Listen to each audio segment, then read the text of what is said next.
Hi everyone, I'm Hel.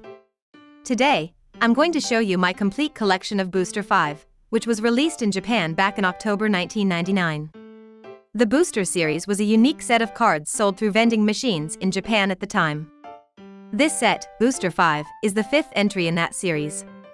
This was a landmark set that really expanded the game's strategy by introducing powerful flip monsters like Needleworm and Morphing Jar. Let's dive into the binder. First, let's look at these 5 rare cards. These are actually the same rares found in the Volume 5 booster packs. As was typical back then, the card lists for the vending machine sets and the main booster packs often overlapped.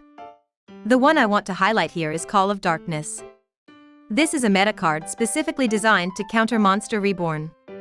Interestingly, another counter card called Call of the Grave had already been released in the previous set, Booster 4. Unlike its predecessor, Call of Darkness is a continuous trap. As long as it stays on the field, Monster Reborn is completely locked out. It's amazing to think they released 2 different counters for it so early on. It just shows you how incredibly dominant Monster Reborn was at the time. Next, let's check out the normal cards. Booster series normal cards had a relatively low circulation, making them quite rare today. First up is Two-Headed King Rex. In the original manga, this was described as the strongest dinosaur-type rare card. I personally wish they had kept that rare status for this set to match the manga's lore. When it was finally reprinted 2 years later, it was actually promoted to ultra rare. By the way, take a look at Crawling Dragon number 2 right next to it. They have the exact same attack, defense, type, and attribute. It's pretty rare to see 2 cards with identical stats in the same set. Moving on to the next page.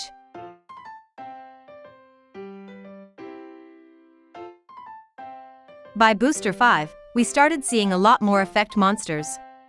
I have to mention Machine King.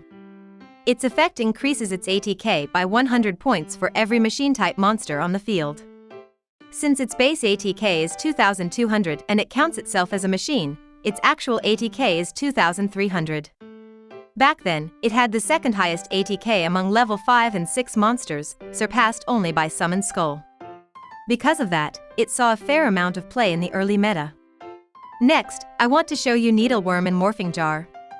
Both are iconic flip monsters.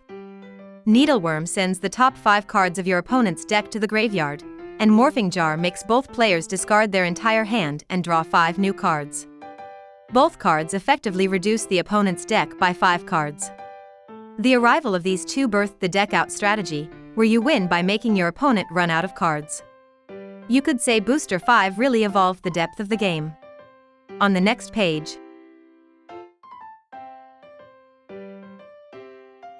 we have Just Desserts and Royal Decree.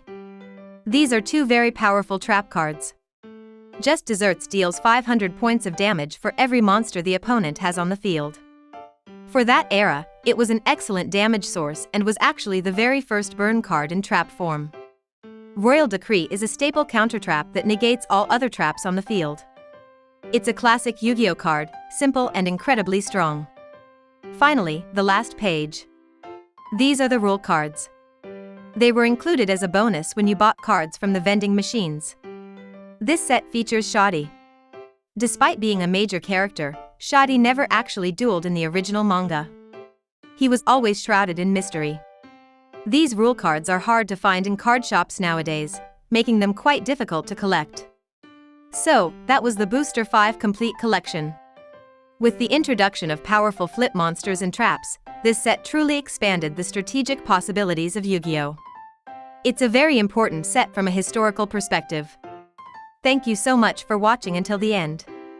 If you enjoyed the video, please hit the like button and subscribe to the channel. See you next time. Bye.